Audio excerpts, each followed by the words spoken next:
anak mentes tadi. Itu jangankan baju putih yang Sidin baca, baju Zam-Zam yang dari Mekah tuh pian bawa ke sini minum makan, kan jadi apa-apa. Ada jadi penerang hati kalau sudah rusak di dalam i'tikad. Soalnya pian mendengar sebuah cerita ada orang yang berziarah suatu makam, yang mana makam tersebut di atasnya ada kain kuning. Tiap orang kampung itu tiap hari datang ke kubur itu, bertawasul. Bila bertawasul lawan kubur tadi kabul hajat. Bila bertawasul berziarah apa yang dihendaki langsung terkabul. Sekali diteliti oleh ada seorang ulama yang penasaran, kubur siapa ini? Ujar orang kampung, kami tidak tahu. Ini kubur kami pas tiba-tiba kami pas berjalan ketemu ada kubur kain kuning, gundukan tanah ada kain kuning atasnya. Lalu kami bersihi. Ujar kami, ini kayaknya ada kuburan, kemudian ini bukan orang biasa. Beriktikadlah orang kampung tadi kalau ini makam wali. Akhirnya dibersihkan, ya diagungkan. Tiap hari dia ziarahi, dan mereka dengan keyakinan itu setiap hajat mereka dikabulkan oleh Allah Ta'ala. Sekali dibongkar kubur tadi oleh seorang ulama, apa isinya? Isinya bangkai keledai, bangkai himar. Tahu bangkai himar? Bangkai binatang di dalamnya. Lain kubur wali sekalinya. Terbelujur ada kain kuning benar di atas, dikira kubur wali, dibersihi, diagungkan. Tapi apa? Ujar Tuhan kampung, semenjak kami berziarah ke tempat itu, kami meminta kepada Allah, ya Allah, berkat orang soleh yang ada di dalam kubur ini, kami i'tikadnya kuat, masyhadnya kepada kubur tadi, bahwasanya berkat ini kawamnya. Akhirnya dikabulkan. Berkat siapa? Berkat i'tikad yang baik, berkat masyhad yang kuat. Nah, jadi jangan disalahkan bila ziarah ke kubur habib, kubur kiai. Kenapa jangan pulang mulik ke sana karena dapat? Itu perlu dikoreksi. Apa yang salah dari kita? Apa yang salah di dalam doa kita? Kemudian lagi kata beliau, dan aku lihat pula beberapa murid yang dahulu itu mengarang ia akan manaqib gurunya serta dibacanya pada tiap-tiap tahun sekali, yaitu pada hari ketika wafatnya, serta membaca Quran dan tahlil dan bersedekah sekuasanya, tetapi hendaklah bersama-sama dengan orang yang banyak.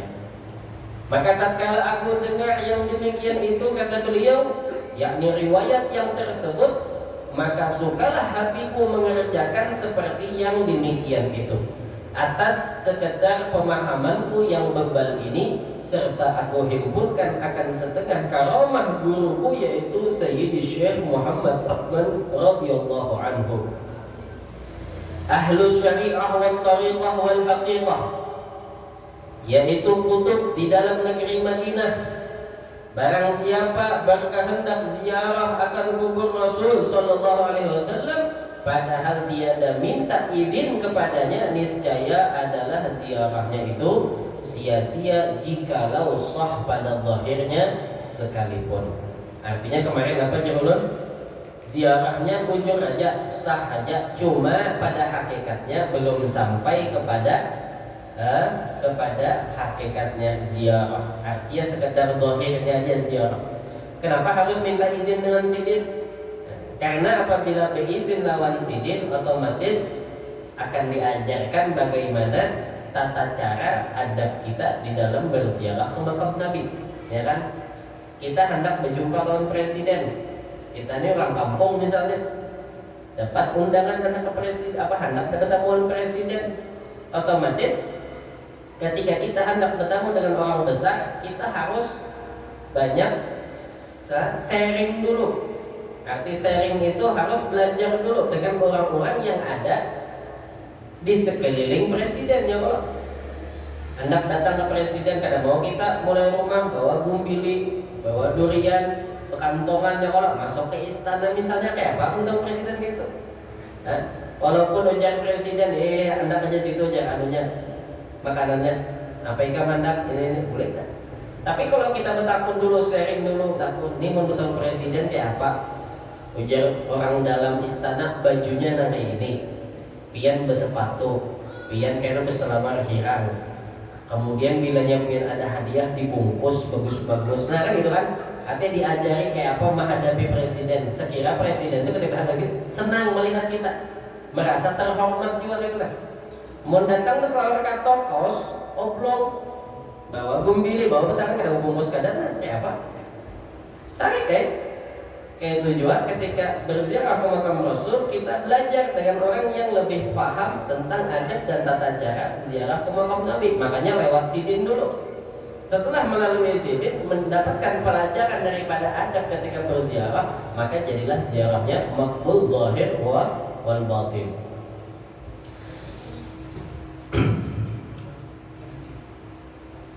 Dan adalah tabiatnya radhiyallahu anhu itu kasih sayang ia kepada orang yang talibul ilmi. Tabiat Tuan Syekh Muhammad Saman selalu sayang kepada penuntut ilmu dan kepada orang yang alim dan orang yang soleh dan kepada segala orang yang fakir dan miskin. Dan lagi pula suka ia berkhidmah kepada segala orang yang datang ziarah ke kubur Rasulullah SAW. Jadi ini sesuai dengan tabiatnya Rasulullah, menyukai orang soleh, menyukai orang penuntut ilmu. Bahkan Nabi lebih cinta, lebih suka kepada orang fakir miskin. Nah, Nabi itu paling ketujuh nongkrong lawan orang miskin, lawan orang fakir. Kenapa? Jangan ulang semalam kenapa? Karena apabila duduk dengan orang miskin, otomatis kita kan ingat lagi lawan dunia. Ya. Jauh pikiran hendak mepandir dunia. Nah, apa yang dipandir akan orang miskin? Pandir oto, ada yang paham lawan oto, mobil. Pandir motor, ini yang lebih si motor. Nah, apa dipandir akan? Ya. Apa yang kita dapat duduk dengan orang fakir miskin bukan merendahkan, tapi kita belajar di situ bisa mendapatkan kayak apa caranya bersyukur, ya kan? Kayak apa caranya bersyukur, ingat dengan akhirat. Ujar Nabi apa? Sampai Nabi itu saking ketujuhnya lawan orang miskin, sampai beliau itu berdoa, Allahumma hina miskinan wa amitna miskinan wahsyurni fi zumratil masakin. Ujar Nabi, ya Allah, hidupkan ulun miskin. Wanilah yang berdoa itu. Itu doa Nabi itu. Allahumma hina miskinan, ya Allah hidupkan ulun jadi orang miskin. Wa amitni miskinan, dan matikan ulun juga dalam keadaan miskin. Wahsyurni fi zumratil masakin, dan giringlah, kumpulkanlah ulun kaina apabila dibangkit di hari kiamat bersama kelompok orang miskin. Kenapa? Karena golongan orang miskin adalah golongan yang pertama kali menginjakkan kakinya masuk ke dalam surga itu orang miskin. Menurang sugih jangan harap anak berdahulu masuk. Yang berdahulu masuk surga tuh kayaknya di hari kiamat yang berdahulu menginjak surga siapa? Orang miskin. Lain orang sugih. Namun di dunia masuk hotel terdahulu orang sugih. Ya kalau masuk VIP terdahulu orang berduit. Tapi kalau di surga nanti wah, beda kelas. Yang miskin yang lebih didahulukan. Makanya Nabi minta kumpulkan bersama golongan orang miskin.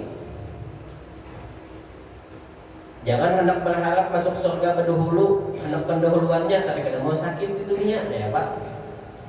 Artinya tuhum orang miskin itu tuhum di dunia, bahasanya teraniaya, dengan hidup susah, hidup kada nyaman. Sabar aja di situ, tapi sabar. Masuk surga, makanya menjadi orang yang dimuliakan oleh Allah Subhanahu wa Ta'ala. Kenapa orang miskin sudah masuk surga? Karena kada ada yang bisa. Makanya berdahulu. Nah, pajar malaikat hendak ditanguni, apa aja Allah?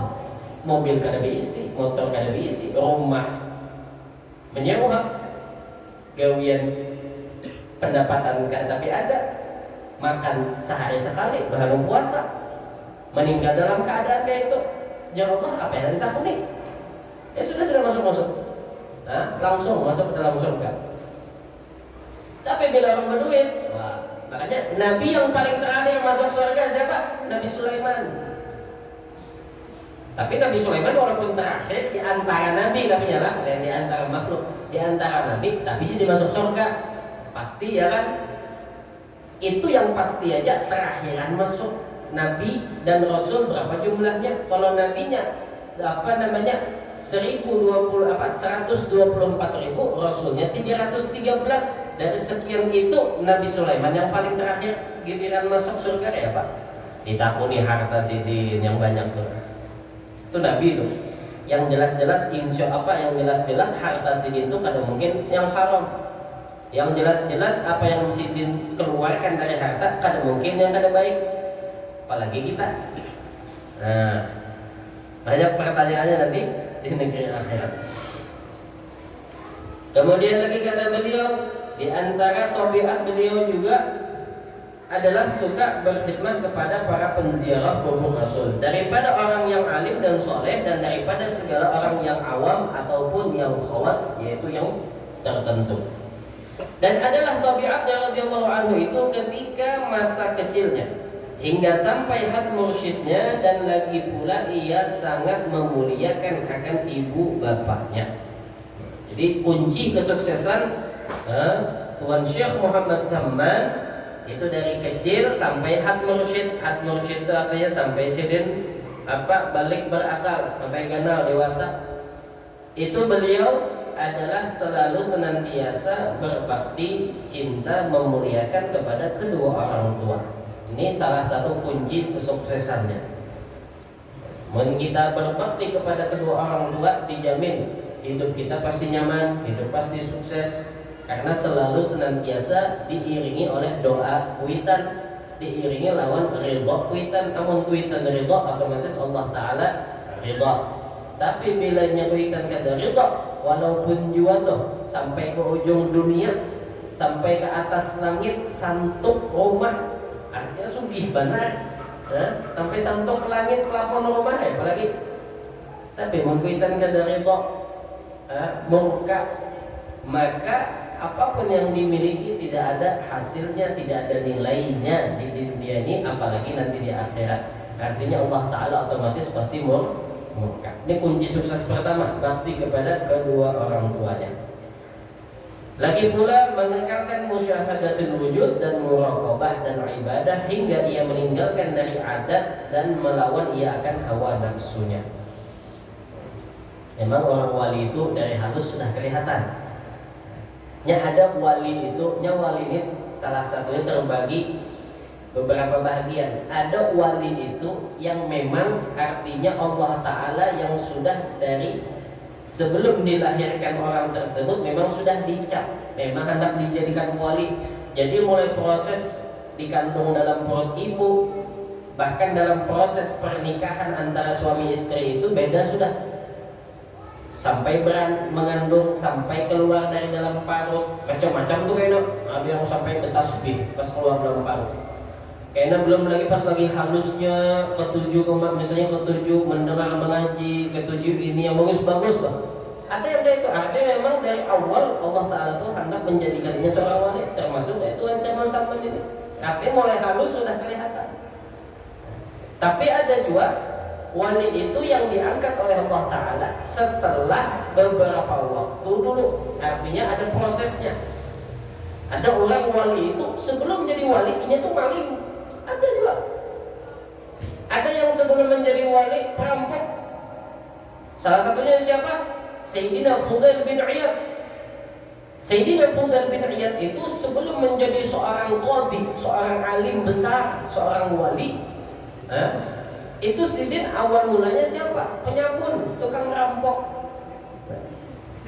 Tapi ketika mendapatkan hidayah, taubat, dia jadi wali. Banyak yang jadi wali itu asalnya wala. Tapi jangan dicoba-coba. Artinya itu semua atas kehendak ketentuan dari Allah Subhanahu wa Ta'ala. Dan beliau selalu melawan hawa nafsunya walaupun sekalian daripada yang halal. Artinya selain melawan hawa nafsu menjauhi yang haram, termasuk juga yang halal. Artinya halal aja padahal cuma lebih banyak menjauhi. Contohnya seperti apa? Seperti makanan. Yang makan misalnya sehari 3 kali, diolah jadi sehari sekali aja, atau sehari 2 kali. Artinya kan halal dong. Halal jasad kita, tapi jatahnya kita memang manusia kita ini biasanya 3 kali sehari atau lalu diubah menjadi sekali aja. Yang halal itu ditinggalkan lebihannya. Karena apa? Karena warok. Dan tiadalah tidur ia pada ketika malam hari melainkan sedikit jua atasnya, artinya sedikit guring. Nah, ini mulai halus nada ini. Sifat seorang wali, sedikit guring. Kemudian apabila ia diberi bantal oleh orang tuanya ketika ia hendak tidur, maka keluh kesahlah ia seperti orang yang sakit. Dan apabila dekat sahur maka ia bangun daripada tidurnya, lalu ia ratib sahur, artinya makan sahur. Kemudian daripada itu lalu ia sembahyang subuh berjamaah dengan orang yang banyak. Lalu pula ratib subuh hingga terbit matahari. Manakala terbit matahari kira-kira segala, maka bangkitlah ia sembahyang sunnatul isyraq 2 rakaat. Dan apabila sampai 1/4 hari maka bangkitlah ia sembahyang sunat duha sebanyak-banyaknya 12 rakaat, dan yang terafdal itu 8 rakaat. 8 rakaat ini yang dikerjakan oleh Rasulullah sallallahu alaihi wasallam. Dan lagi pula radhiyallahu anhu itu memperbanyak puasa sunnah dan membanyakkan riyadhah, artinya melatih hawa nafsu, melatih diri di dalam ketaatan dan menjauhi daripada lezatnya dunia. Nah, ini perjalanannya, menghindari hawa nafsu bahkan sampai yang halal. Kemudian lagi melatih diri dengan yang sunnah, melatih diri untuk membiasakan kebaikan bahkan sampai kelezatan dunia dijauhi. Yang harusnya umur semacam beliau itu umurnya nyaman-nyamannya lagi, artinya kada ada pikiran, kada ada mikirkan cari duit, kada ada hendak santai aja. Cuma itu ditinggalkan oleh beliau masa-masa yang semacam itu, fokus untuk melatih diri. Sehingga kada heran ketika Sidin tumbuh dewasa jadi seorang wali, kada heran lagi kita mendengar Tuan Syekh Muhammad Saman selalu istiqamah, sholat berjamaah, istiqamah berzikir 1000 kali, istiqamah bangun tengah malam. Karena apa? Karena memang sudah dilatih dari halus. Kita bisa juga itu, tapi harus tadi apa? Riyadhah, dilatih.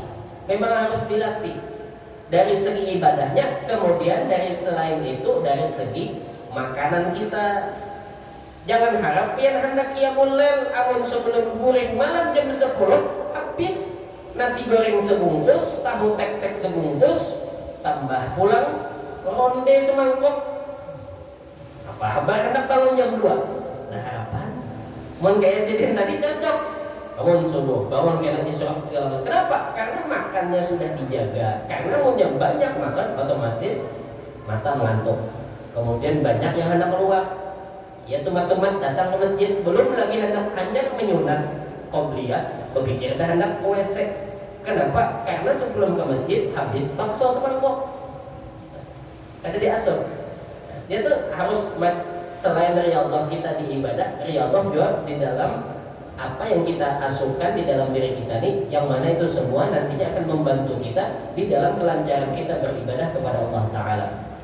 Mungkin sampai di sini dulu. Mudah-mudahan Allah Subhanahu wa Ta'ala memberikan kita keberkahan berkat mendengar sekilas daripada perjalanan hidup Tuan Syekh Muhammad Zaman Al-Madani. Amin. Bismillahirrahmanirrahim. Allahumma inna natawassalu biman yatawassalu ilaika bi alihi ashabi dzakirin 'alaika wa biman turiyat fi hadhihi al-mahala atharuhu wa lahat 'ala al-hadirin shumusuhu wa akmaluhu an tuwaffiqana fil aqwali wal af'ali al-khulus an-niyyat wa tubaddila sayyi'at bil hasanat وأن تغسل ببرد عفوك دار نفوسنا وتنور بمشكاة معرفتك حنانس قلوبنا وتخففنا بالألطافك الخفية عند نزول هذه اللذات وتطلق ألسنتنا بتوحيدك عند خلول الممات وكفي عنا الجوع والمظالم وأوقف علينا وقف الجود والمكارم وأمدنا اللهم بأنفاس هذه العارف الأكبر والبحر المحيط الأنوار وأدخلنا في سلك جاهه العظيم وبوئنا بمحبته جنات النعيم وانشر علينا به خلع المواهب وهب لنا بحرمته عليك بلوغ المآرب وامنحنا بنفحات ذكره وذكره الجميل وعرضنا لحشر أرواحنا مع الكمال في كل عصر وجيل، واغفر اللهم لمن أسس هذا المكان السعيد ووالديه وأهله والتابعين بكل صالح مجيد، وجازهم بالإحسان إحسان وبالسيئات غفران. وصل اللهم على خير الأنام وآله وصحبه البررة الكرام، ما أصغر أذون لاستماع ذكر الكمال الأعلى وفاز بركوب جواد الفضل في الميدان بحسن الختام. صلى الله على سيدنا محمد وعلى آله وصحبه وسلم برحمتك يا أرحم الراحمين والحمد لله رب العالمين. Kurang lebihnya bisa sampaikan dan ridha. Wassalamualaikum warahmatullahi wabarakatuh.